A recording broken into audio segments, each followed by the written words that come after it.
Alright, this is it. Saying goodbye to my very first apartment that I've owned. I'm not feeling particularly sad about it. I mean, obviously I have so many memories here, so many firsts, so many precious, beautiful moments, and it feels like the beginning of something was in this apartment. But I'm very excited to move on, honestly.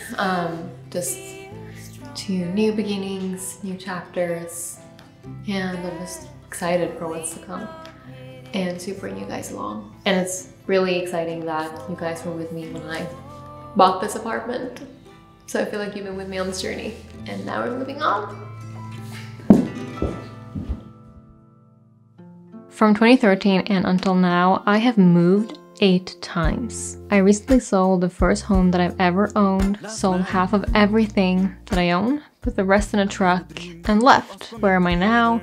We will get to that later. But first, I have been reflecting on my living situation history of living with roommates, living with a boyfriend, living alone, and living with a dog. And today I would like to share with you some of what I've learned, the pros and the cons of each living situation, because I think it might be useful for someone out there. I'll also talk about the financial aspect of each situation, which is especially interesting to me personally right now, as I'm really trying to save up. I have been thrifting more, I have been selling a lot of my old things, and I have been introduced to Temu, which is our sponsor today. Temu is an e-marketplace and app where you can find high quality, affordable items. They offer a wide range of things, everything from fashion, jewelry, home decor, pet supplies, and so much more. The factory is shipping directly to you, and that is how you are able to get a lower cost. So I have carefully handpicked some products that I want to share with all of you. I will put them in the description box, and you can save an extra 30% using my code DEAL6973. And also they offer free shipping and returns for 90 days. So you have enough time to figure out if you're happy and would like to keep your products or not. So first we have the juicer. Now, as you know, I'm in my healthy girl era, and so I drink plenty of smoothies and juices daily. If you follow me on Instagram, you have seen that. And I like that this one is so small and so portable. And now if you buy it using my exclusive link in the description box, it is currently only $1. And next we have the stainless steel coffee cup. You press a button and it stirs the coffee for you. And I just personally like little fun features like that. And you can also get this one for under $1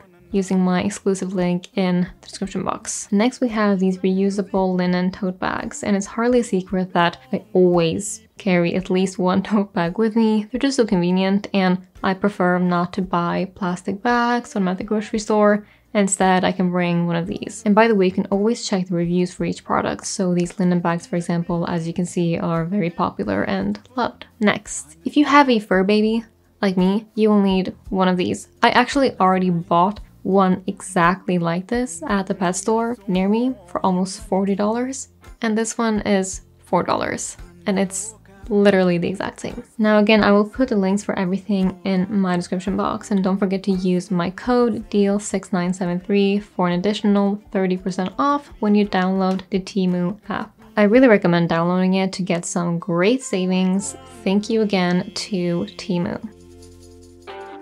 In 2013, I went away for university here in Sweden. I rented a small studio apartment. It was my very first time getting to experience being fully independent. You know, paying my own bills, cooking my own meals, and everything else that comes with being responsible for home. It was also my first time getting to experience total freedom. You know, I could basically do whatever I wanted, whenever I wanted, without having to tell anyone about it. I mean, I still told my mom, but you know what I mean. And getting a taste of being an adult for real, you know, was exciting. Now, I didn't love that studio apartment, maybe partly because I knew it was only temporary, but I was just lucky that I got hands on it, considering student apartments are typically in very high demand. Now, at that time, I was mostly busy with my studies and exploring this new chapter in my life, and I didn't really reflect much on what it was like to live alone. It just kind of was, for lack of a better way of describing it. In 2016, I moved to Los Angeles to continue my studies. I was going to live with roommates. I did not know any of the girls beforehand. I had never lived with roommates before, so it was definitely a lot of firsts happening. And now the reason I chose to live with roommates was quite straightforward. One, living alone as a student in LA simply is not realistic for most people. It wasn't for me, it's just very expensive. And secondly, I just wanted that full college experience, and in my mind, that meant having roommates. That's what I had seen in all the American movies, and I just wanted to try that. And so, for some context, I was 21 at this time. Now in LA, I did end up living with 2 different sets of roommates at 2 different points in time. When I was studying, I lived with one group of girls, and then when I was working, I lived with one different group of girls. Both times, there was about 6 or 7 of us in total in one apartment. And both of those experiences were totally different to me, which was the first lesson, I guess. When you live with roommates and you don't know them beforehand, it's a total hit or miss. It could either be going terribly bad or really good. But generally speaking, combining those experiences, here are some of the upsides in my experience. One upside is that you are rarely ever alone, which of course could be a downside too, but at that very point in my life, I actually really enjoyed it. I liked having people around me. I liked going to bed knowing that I wasn't alone. I very quickly got used to having people around, so whenever I was alone, I almost felt uncomfortable. I also enjoyed knowing that whenever I got home, someone would be there. Like I remember this one time I got home from a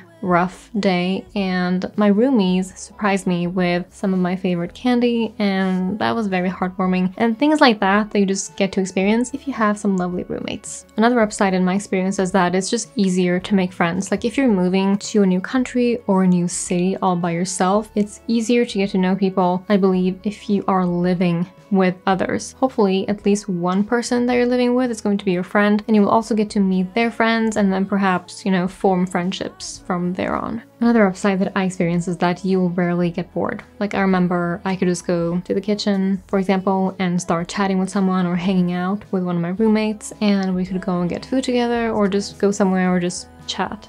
California, all this time, now I'm at the end of the line. Just another hill to climb. Oh, California, then you'll be mine.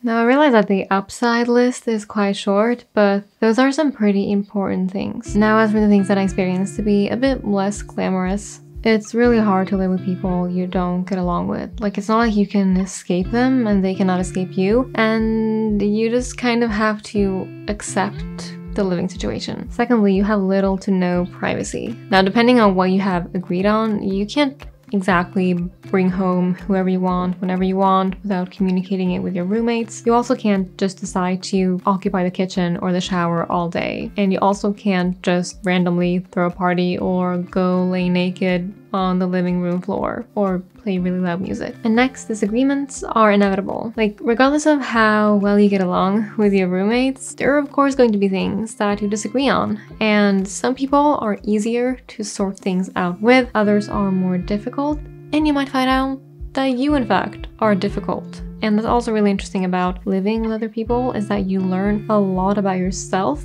and you might not like everything that you learn. Also, it's likely that you and your roommates have different schedules. You might be going to bed at 10 p.m. and have a big important exam in the morning, while someone else might be partying all night and then stumbling home all loud and intoxicated at 3 a.m. But honestly, the biggest downside was deciding on what temperature to have at home. I'm someone who's always cold. Like, I cannot walk through a mall in the summer in any city in the US that I've been with because it's freezing to the point of where I'm feeling sick. In my experience, people in the US are just generally a lot warmer than us here in Scandinavia, and I don't know, you guys just love blasting the AC. Living with a significant other. Now, I will intentionally make the timeline a bit blurry from here on because I don't want to specifically target any specific person that I've lived with, but let's discuss living with a significant other.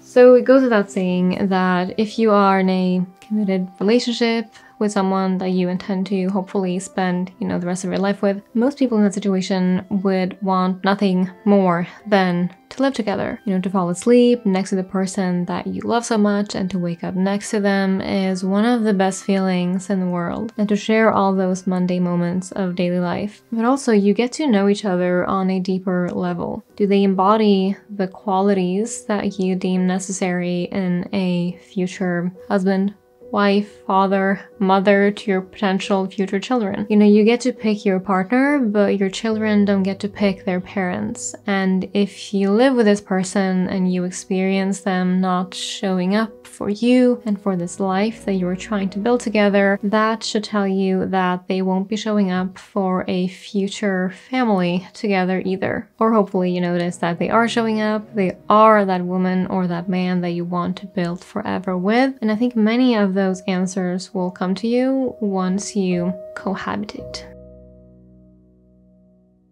Living alone, but like for real this time. So a couple of years ago, I bought my first apartment and you all were with me in that process. I updated you about the renovation on Instagram and all of that. And I've truly enjoyed living there so much. I've loved spending so much time myself, getting to know myself, learning about myself. I think everyone could benefit from living alone for a period of time.